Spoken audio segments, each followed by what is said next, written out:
All right, so just to start us off, can you just tell us your name, job title, and all that good stuff? I'm Darrick Mullins. Currently, I am the coordinator of recreation and student success here at Pitt Community College. Also serve as the head men's basketball coach. Just completed my 13th season. 13th season? Okay, that was gonna be my next question. How long you had it? So what like inspired you to enter into this field of like the sports management, head coach, all that stuff? What kind of led you to this? The biggest thing for me was I had been. It's crazy. I had been an official for about 10 years. Okay. At what level were you officiating? I was just middle school. Middle school. Did some high school JV ball. Okay. And just had a premonition that, hey, look, I can make a difference on the other side of the court. Yeah. Instead of being an official, so I chose to go into coaching. Yeah. And I got hired by a friend of mine, Greg Ashorn, down at North Pitt, who had stopped me at a convenience store. We had just a general conversation, and he challenged me to give back. Okay. He said, I'm down at your alma mater, which is North Pitt High School, graduate class of 1986. Okay. And he said, since you're in town, why don't you give back? And I volunteered 7 years with him. And just volunteering for 7 years? Volunteered for 7 years. Yeah. And took a life of his own. So here I am 32 years later at Pitt Community College leading that program. Yeah, for sure.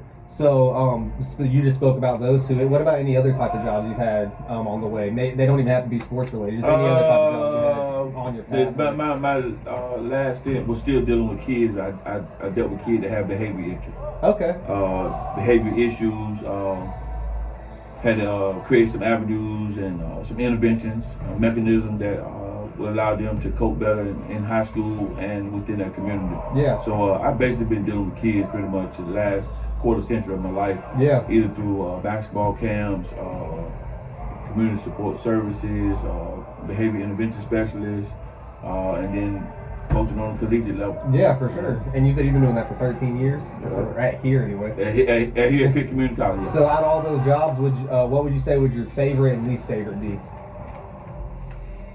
I wouldn't say that's tough. Kind of hard to pick a favorite. It's kind of hard to pick a favorite. Because they were all good in their own ways. Yeah, in their own way. They were all self-gratifying. Yeah.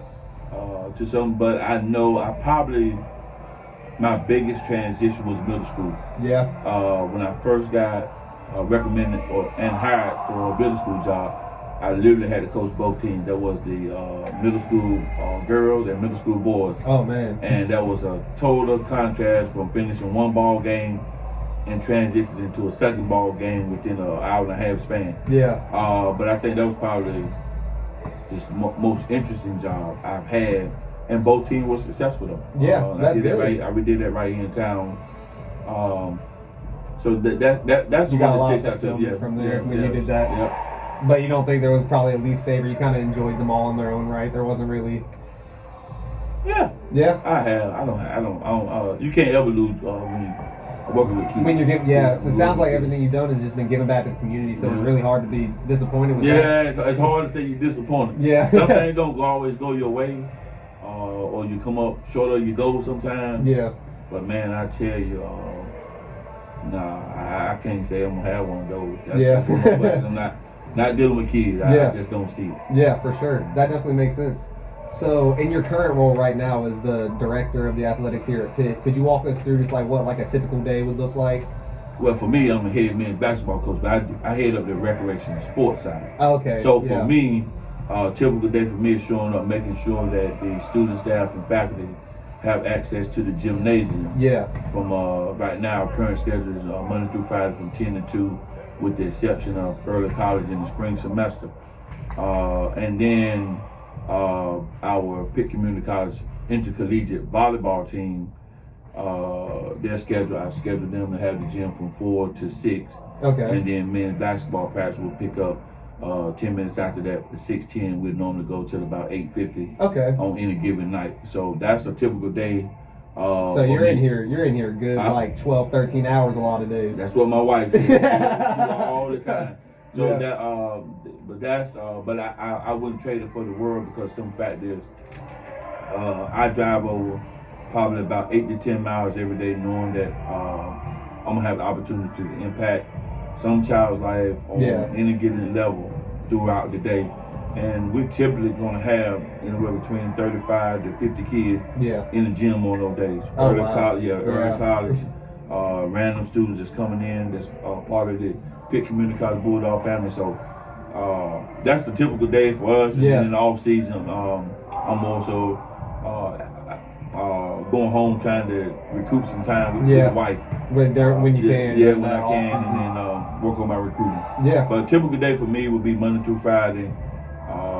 Trying to get here maybe 9:15 to make sure the students are able to access the gym at 10. For sure. And grab lunch in between. Yep. And right back at it, because prior to practice, what happens is I got to do all my practice planning. Yeah. So make sure we'll target what specific things we're going to be working on for that particular day. Yeah. And then I also have to address anything that my other supervisor may need outside of the director of athletics.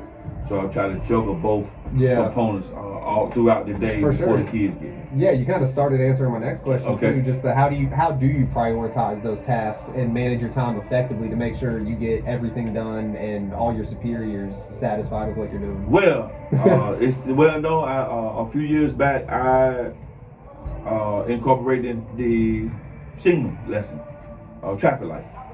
So red, yellow, green. Okay. And that's like your priority That's levels? my priority. So anything that comes from the director of athletic, the athletic director here, anything she needs, or anything that comes from the vice president, assistant vice president of student development services, I try to go ahead and immediately tackle those. I don't like stuff on my desk. Yeah. So I try to tackle all those things before noon. Okay.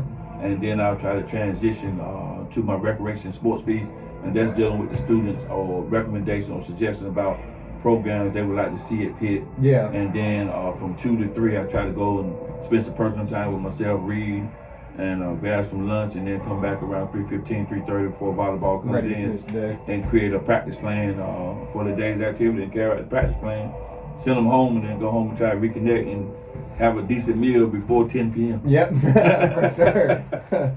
Oh man. Yeah, you already answered some of those. What we got? Yep, Maybe something I missed. Yeah, well, you already told. I was going to ask you what strategies you employ and everything. You already told me your traffic. I took that approach a few years back. Like, anything that comes in hot from that level, I try to take care of. No, I kind of like that system because it's like 3 tiers. You got really important, kind of important, and not as important. Absolutely. So like that's a really good way to think about it for sure. Appreciate it. So how do you handle different types of conflicts or disagreements, whether it's with players or with people you have staff working for you? How do you handle types of conflicts with them? Oh man, woo! That's an interesting one. I think a lot of it is conflict resolution. Yeah. And in most instances, I've either had a situation occur before.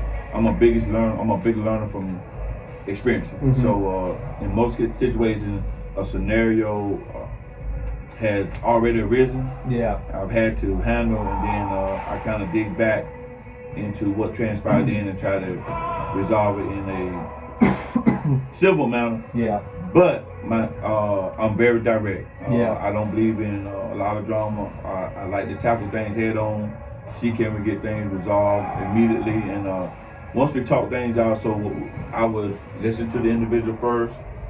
I would have my spiel, and then we're gonna meet somewhere in the middle, and then we'll talk about the next approach about how to handle things, and hopefully that situation won't arise again. I think I've had 1 or 2 situations where not following protocol. Yeah.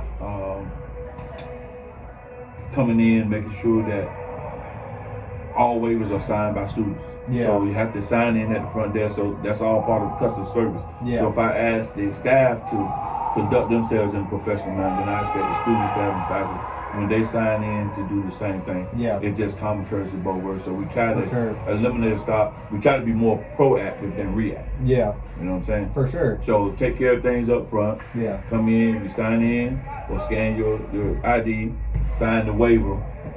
Very seldom we have any problems throughout the semester. Yep.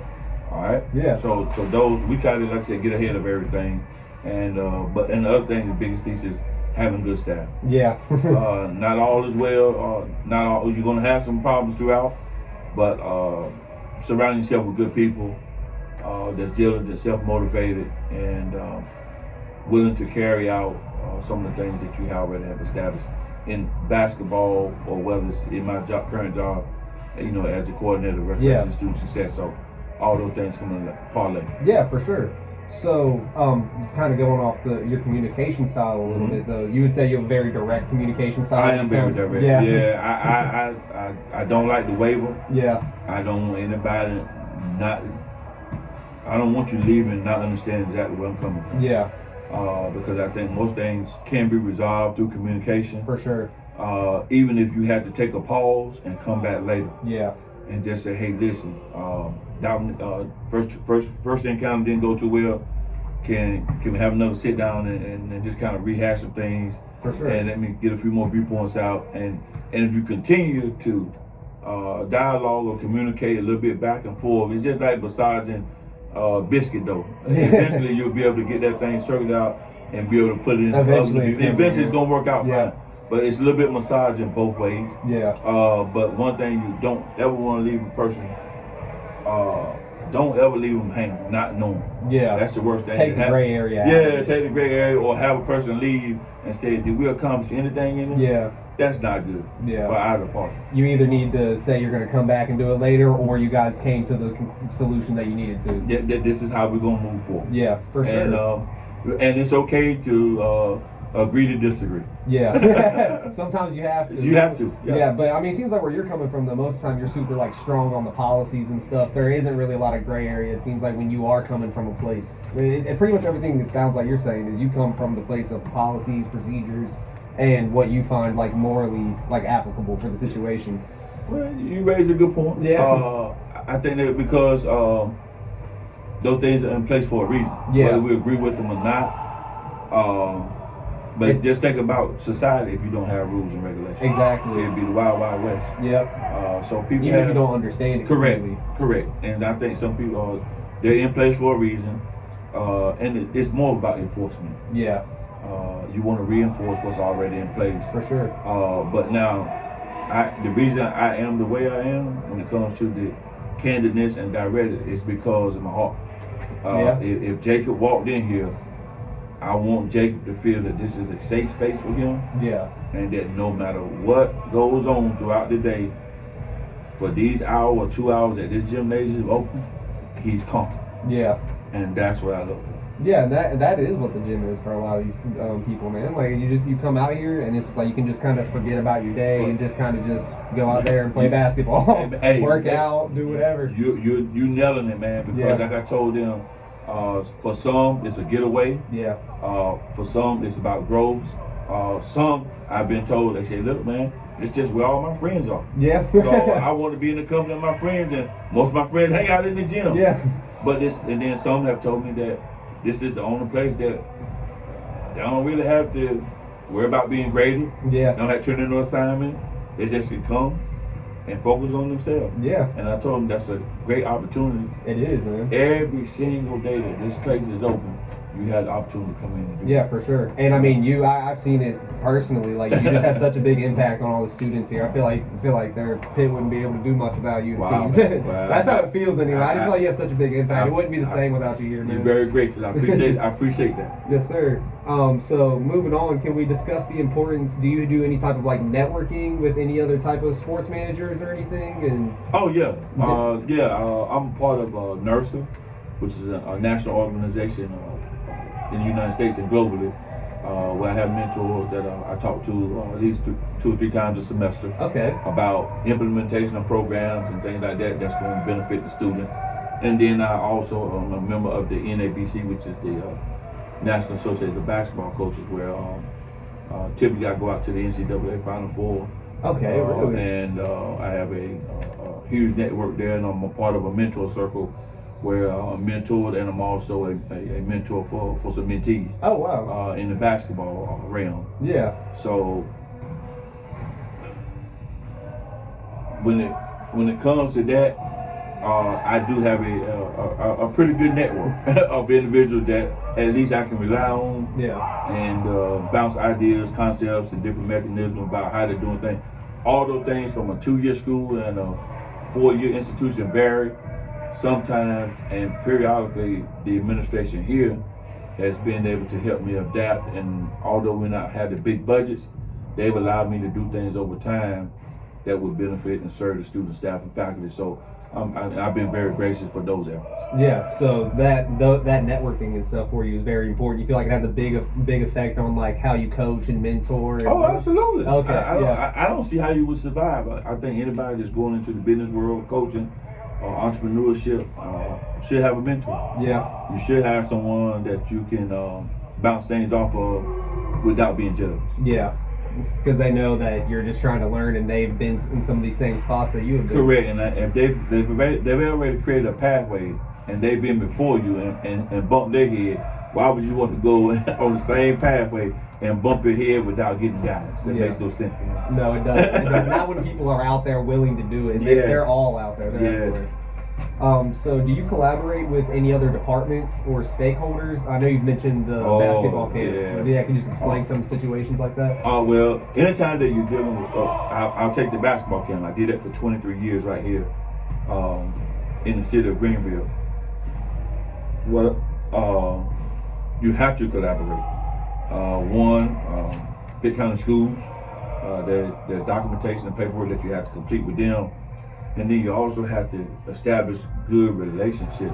And Ms. Ella Harris and the principals at these various high schools, Mr. Charlie Lang and those guys during that time, and Tommy Peacock and Norm Cabakar, who was the volleyball coach, and James Rankin, the coach at Rose High School, they allowed me to utilize that facility over those years. And sacrificing sometimes practices. Yeah. But for the betterment of the kids. Yeah, because they knew what you were trying to do. They knew what I was trying to do, and every year they already had reserved that week for Coach Mullins basketball camp. And you knew it was locked. I knew it was locked. Yeah. But that's the biggest thing, is being around and networking and collaborating with good, solid people. And for 23 years, man, we had a great relationship. Yeah. Really great relationship. So I've been very thankful for their support. Yeah, for sure. Do you have any like policies or anything in place to ensure inclusivity and diversity within your team, your staff, and like the basketball team? It's all open. I just need people willing to do the job. I don't care about race, color, gender. You just take the person at face value. I'm gonna take the person at face value and what I ask them to do. Anytime you're becoming a part of my family, whether it's on the basketball side or the recreation sports side, or just my family in general, from me seeing a lot of students day to day, they seem like my kids. Yeah. So I asked them, what is it that you're seeking? Yeah. How can I assist? And once they tell me this, then I put it back on them. Okay, then here's how we should go about it. For sure. All right? And then I share with them this creed. Every individual, regardless of race, color, gender, or what have you, should have the opportunity to succeed or fail on their own merit. Yep, I agree with that, man. That's for sure. That's my creed. Yep. All individuals. Yep, and then you put a good mentor behind them, and you give them a good chance, and let them do what they will with it. Absolutely. Yep. And I think everybody should be warranted that opportunity. Everybody should have access to succeed or fail on their own merit. Yeah. That's my creed. Yeah. So it's not about.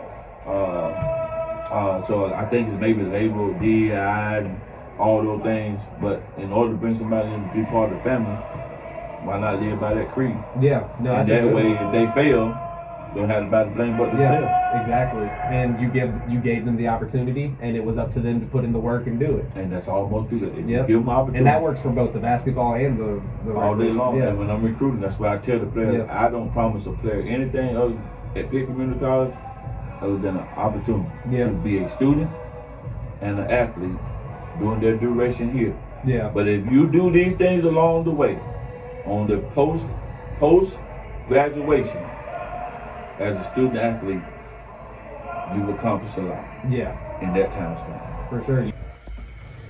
All right. So How do you adapt to the changes in the sports industry, such as like technological advancements or like consumer preferences?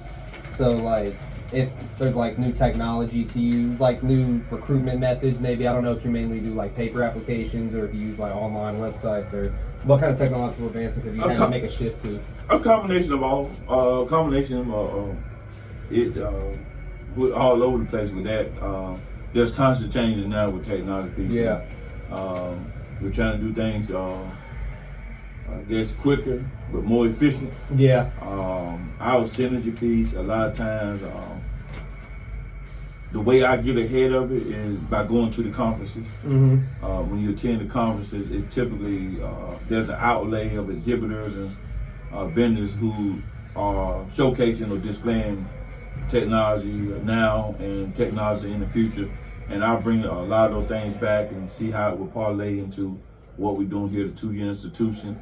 Then I just talk to the upper level administration and see if we can budget it and get the items or purchase things.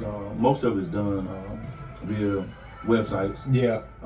That's how purchases are done, and we get access to them. And then I'll typically turn it over to my director of basketball operations, Felicia James, and the coaching staff from a basketball perspective. And Assistant Vice President Jasmine Spain, he's been able to assist me with the student development side. Yeah, so a lot of that networking that you're doing gives you a lot of that. You get kind of like the vision on the new stuff before you. Absolutely. Yeah. Yeah. Oh, absolutely. Yeah, because like I said, it's good because they're all in one space. Yeah. So, and everyone's together, everyone's putting their heads together, and then like you said, there's the exhibitors that are trying to sell their product, their technology, and so it works for everybody. Absolutely. They're there, we're there, and so that networking is super important for you guys. It's crucial. Yeah, like you said, it'd be hard to survive without it. That is the lifeblood of the operation. Yep. Can you share a particularly challenging situation you've encountered in your career and how you navigated it? And this could be anything, whether it be something coach-wise or just how earlier you were talking about how when you made that adjustment to your new job, when you had to coach both teams and everything. What do you think would be like a very challenging situation that you learned a lot from? Man, it's been a couple. One, being able to navigate sometimes incoming prospective student athletes environment. I've had situations where I've had students come in from very humble beginnings, and sometimes this was their first apartment or first bed they were able to sleep in by themselves. Yeah.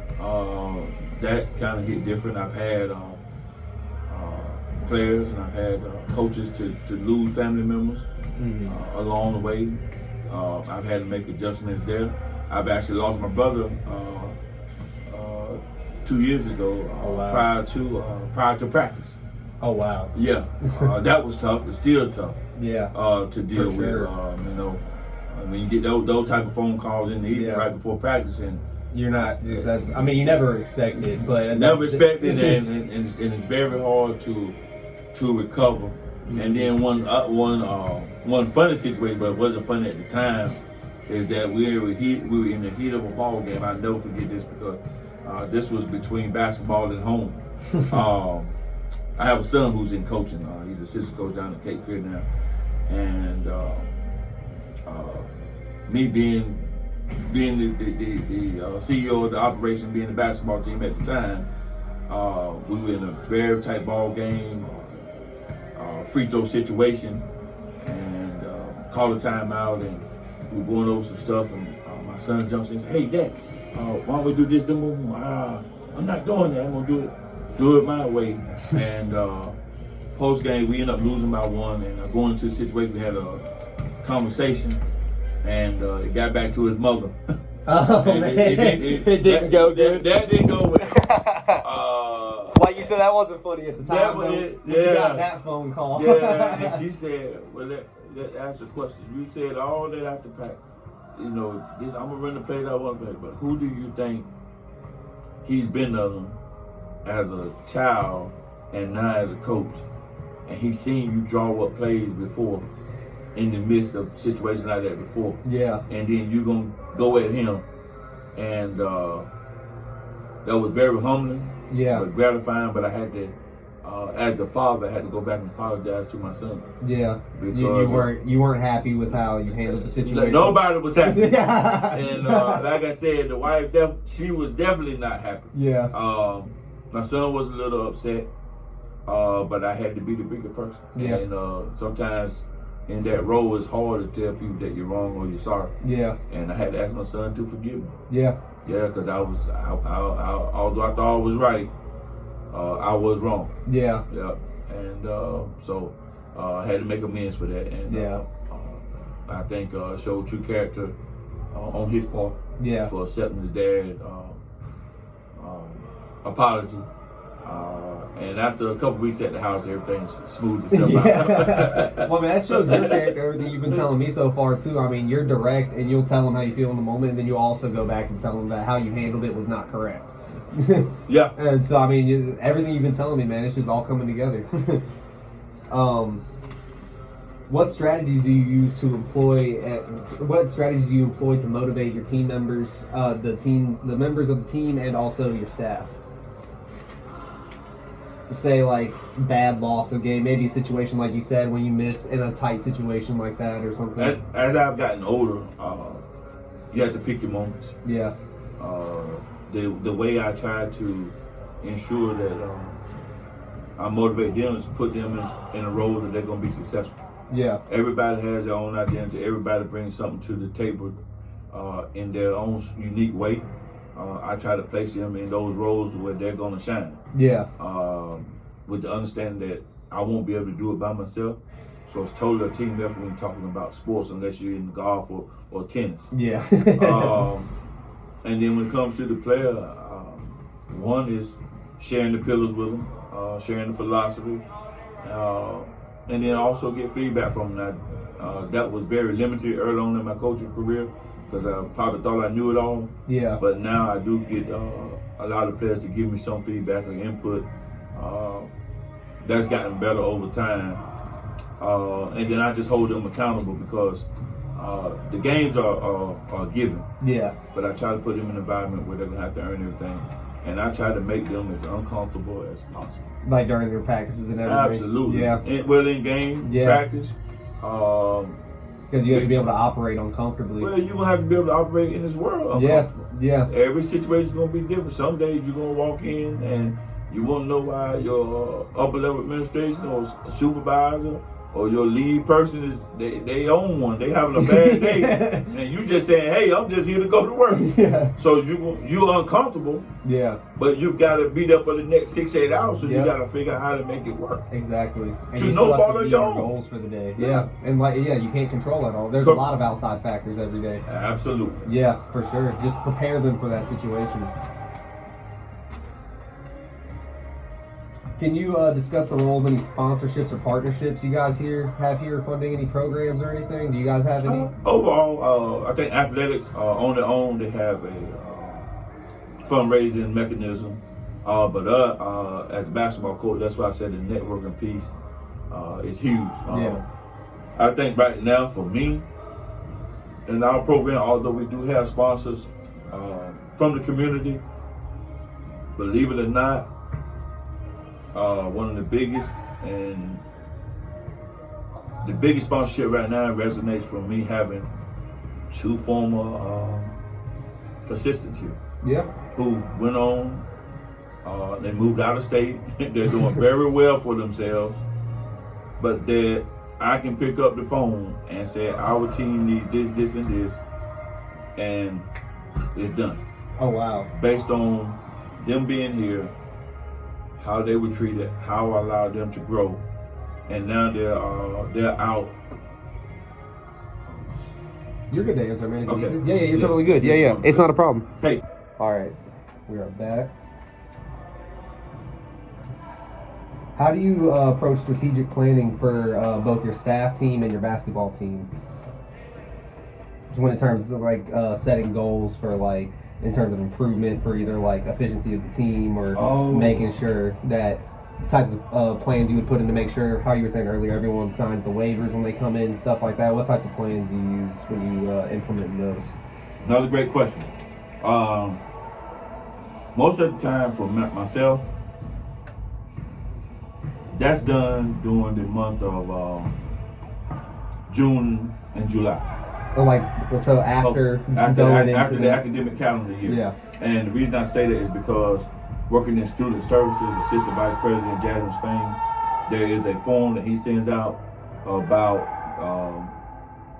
3 areas that you want to target, and that is dealing with outcome or everything is results driven. Okay. About what you're seeking the next year. But post graduation, he gives us time to sit down, reevaluate what transpired semester, and then we send those over. They have a chance to look at them, and then that's something that he uses to measure us by.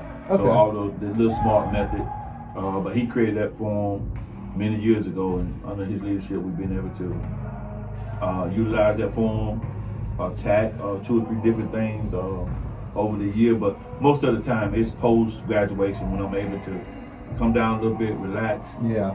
And give some clear thought to those things. Post basketball season, we typically wait until after our April coaches meeting, and then the ADs meet a couple of weeks after that. So most of the time, that's not until May. Okay. But throughout the year, we have some impromptu meetings with my athletic director here at Pitt, Dawn Manning, and we'll sit down and we'll talk. She'll talk about needs. How the season went, returning players. So all those things come by way of myself doing exit interviews. Okay. And myself and my staff, what happens is periodically, every weekly or bi-weekly, we in conversation about, hey, what's going on? Is anything going on? Have we checked the book?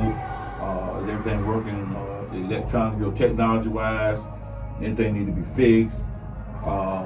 So there's constant conversation, either weekly or bi-weekly, about strategic goals, strategic planning, but I don't really get into the heart of it until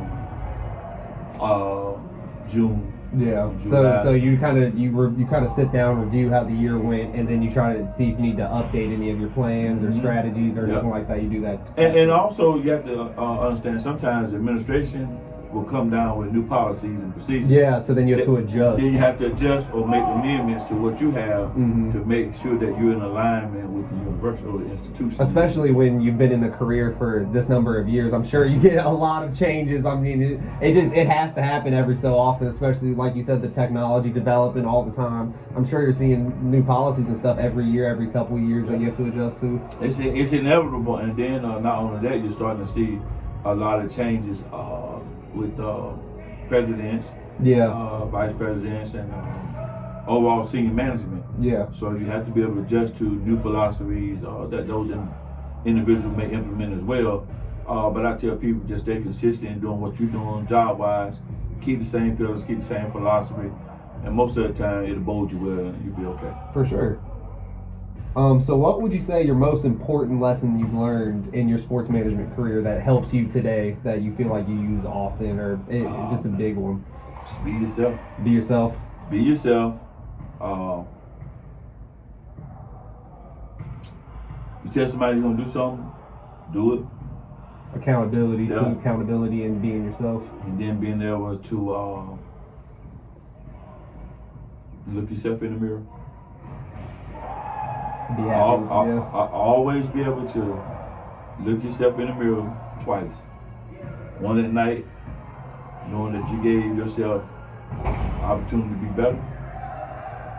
And then once again in the morning, to make sure you understand who you are when you're going out here amongst the community or on the job, to give them a full and dedicated, whether it be 8 hours, 6 hours a day, but a day of impact. And that's what I call it. I don't really put a time on it. Yeah. Because I don't think I get paid for the time that I serve. No, you're here a lot, man. Right. You're here all the time. But I tell you what, I'm satisfied with the day of impact. Yeah. And most of the time at the conclusion of my season, I always ask my players, have you asked coach to do something that he has yet to do for you?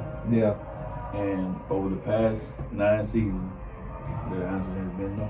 Yeah, I mean, because you've held yourself accountable and you made sure you gave your all every day, giving back. And typically, when you ask for a group number of that size, please raise your hand, and no one raises their hand, I think that's a pretty good thing. Yeah, I mean, because you have a decent amount of people on the team at a time, right? Absolutely, but Yeah. I also have federal work study. Yeah. I also have a staff if you're talking the basketball realm, you're talking a group of people that's together 8 months out the year. Yeah. So we always ain't gonna see eye to eye. There's gonna be some differences. Yeah. It's gonna be some variation in opinion. But we're still family. Yeah, for sure. I mean, you just handle any type of miscommunication, or not miscommunication, but handle any type of conflict or anything with just direct communication. And sometimes it goes over well, sometimes it doesn't. I mean, that's a family, right? That sometimes it comes with leadership. And sometimes leadership is lonely. Yeah. And you have to live with it. Yeah. But as long as there's no ill will or devious intentions, I think everybody should be able to move forward. For sure. In a reasonable fashion. Yeah, I mean, you're a very reasonable guy too. You're a direct communicator, but you're a very reasonable guy at the same time, I feel like. So. From time to time. As long as you're doing what you're supposed to. Absolutely. What strategies do you employ to recruit talented athletes to your program to maintain a competitive team? I use the acronym CAR. Who's driving your car? Okay. Character, accountability, and responsibility. Okay. Yeah. Those are the kids I look for. I go to games early to watch how they interact with their teammates, how they warm up, and then also watch them throughout the game about how they interact with the coaches when somebody says something to them. Or now, I don't know if it's good or bad, but sometimes how they react when fans say something or spectators. Yeah. Or like officiators. If there's a call they don't like, or if you wave them off, things of that nature. So, but I use the comment. Yeah. Characters, accountability, and then responsibility. Yeah, so you can see character when you're watching them in the game, and you see accountability, like in terms of their grades and stuff. How do you, what do you usually try to do to see how responsible they are? You think that kind of goes in with the grades too? No, well, not on the grade, but you can tell a person if they're responsible by, our players, you're going to be responsible for making sure that when we travel or we're home, you're not going to leave any cups or towels or anything on the bench. Yeah. No. Don't leave it dirty. Leave it exactly.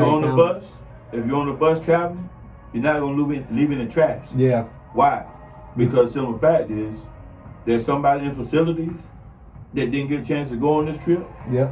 Who came out and gave an honest day's work and don't need to be cleaned up behind young adults. No, not like you said, not the young adults when they're supposed to be responsible adults that are representing Pitt Community College. So right there is the responsibility piece for me. Yeah. And I'm not cleaning up behind you. Yeah.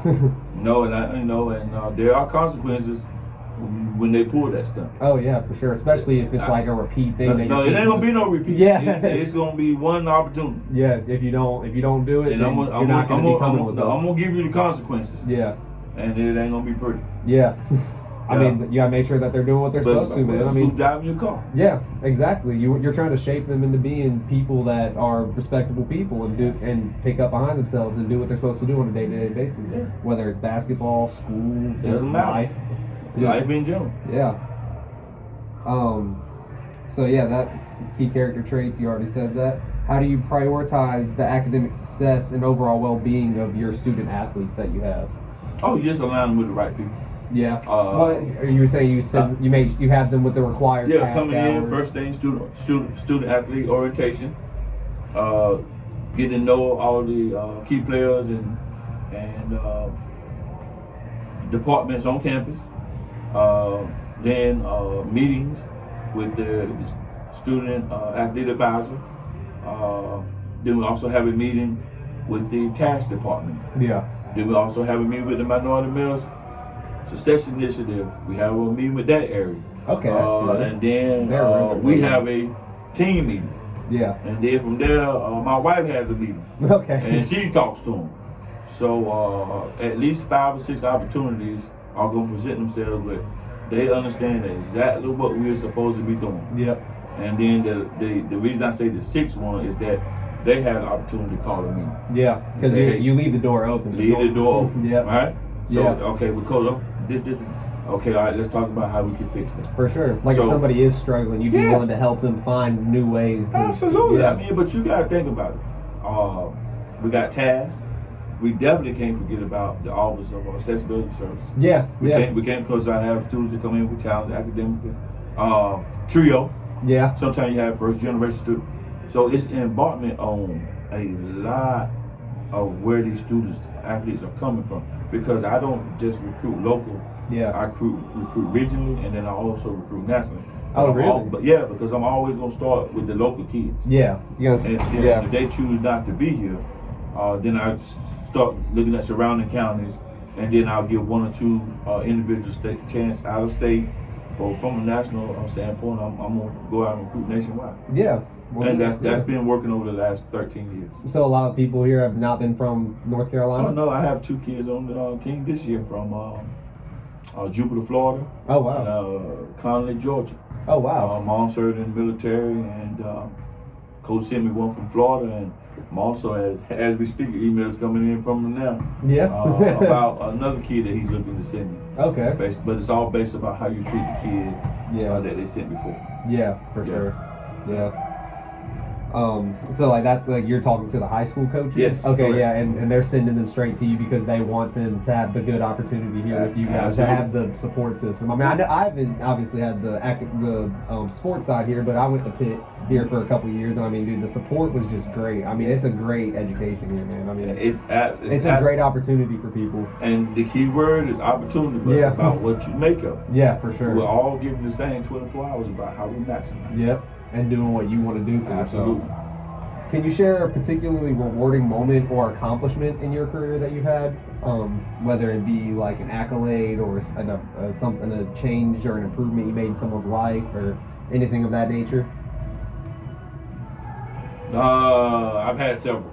Yeah, I'm sure you have. I've had several. I think the one that always sticks out is being the first coach in history to take a team basketball-wise to a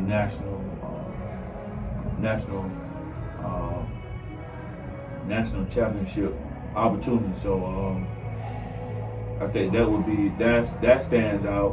We did that with the 2018-2019 class. I didn't even know that. Yeah, the banners hanging right there behind you. Yep, I see it. We recognized them this past season. Seeing my son move on has been probably the most rewarding. He decided to follow in your footsteps. He's still in those footsteps. He had to leave mid-season. He had an opportunity to go and take a job at UNC Greensboro. Oh, wow. And he was torn. And he's like, Dad, I want to stay finish with you. He wanted to finish out the season, but they wanted him to come over right now. And I was like, I said, don't you be packing up and moving to Greensboro in January. Yeah. That was that's another big accomplishment. And the number of graduates that we've had. Yeah. Basketball-wise. I don't have time to go into all the text messages from some of these single mothers or dual parents that have said that I know my son probably wasn't the easiest to coach, but I appreciate what you've done. Yeah. You've changed my life. Yeah. Now I got there's a lot of first generations and stuff, and kids that never even knew that they'd have this opportunity. But I got something now that, man, they're having kids and getting married, and they're like, Coach, I'm gonna open the door and treat my wife like I saw you treat your wife. Yeah. And because you were a role model in multiple facets for them. And you don't think about it. Yeah. But they see everything. And that's what she reminds me of. Yeah. She was like, you don't think they're watching, but they're watching. Always, man. And then, as I told you about the sponsorship. Yeah. The guys that's giving back on behalf of basketball, who didn't play here but had a chance to work with me. Yeah. And work beside me for several years, and now they're doing well. And they're like, okay, Coach, what do you guys need? Yeah. You know, like what do y'all guys need? I'm willing to support you in those endeavors. Yeah, for sure. So it's been a lot of moments, but those stand out. And then although it's not easy, but being able to represent Pitt Community College. Yeah. As a college. Yeah. As a college coach, a college ambassador, and being able to lead these young adults. Yeah. It's a good school. I relish the opportunity, and I'm very grateful. Yeah. Very grateful. Yeah. Well, so we got to the last question now. I appreciate you for your time. I know you're a busy man. I'm never too busy for you, Dick. I appreciate you. What advice would you give to aspiring coaches or athletic administrators looking to enter the field of college athletics? Be prepared for the opportunity. Seek a mentor. Yeah. And be yourself. Yep. And you hit all those going throughout there too, just talking about how important all those things are. The mentorship especially sounds like it had a great impact on you for sure. Yeah. Yeah. I've been out here a long time. Yeah. Seen a lot. Yeah. So caring and sharing. Yeah. Yeah, caring and sharing. Well, yeah, man. That pretty much covers everything for me. I got everything I need here. I appreciate you for your time. Yes, sir. Oh, yeah. man, it's beautiful. Thank you, sir. My man. Yes, Appreciate sir. I hope you enjoy the barbecue, man. I am. Yes, But sir. sure, yes, I am.